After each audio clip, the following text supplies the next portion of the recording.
अगर आप भी चाहते हैं कि सोनो टोन भोजपुरी का ऑडियो वीडियो सबसे पहले आप तक पहुंचे, तो लाल बटन दबाकर चैनल को सब्सक्राइब करें और हाँ, बेल आइकन को दबाना ना भूलें। Presented by संजीवनी स्टूडियो।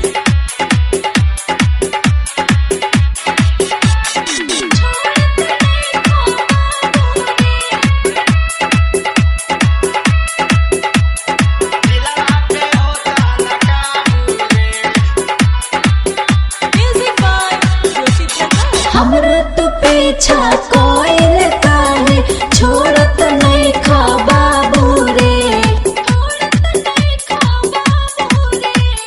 हमरो तो पीछा कोई काहे छोड़त नहीं खा बाबू रे। देखी के जवानी तो हर हरियर रानी दिलवा पे होता न काबू रे। देखी के जवानी तो हर हरियर रानी दिलवा पे होता न काबू रे।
देखी के जवानी तो हर हरियर रानी दिलवा पे होता न काबू रे।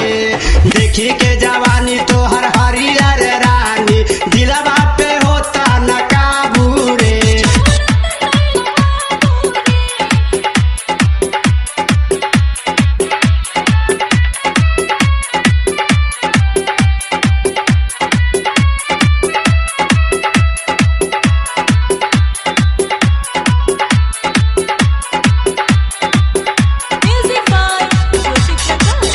पंकज शिकारी हमारा पहला हवे प्रेमी, मिकी मार सोल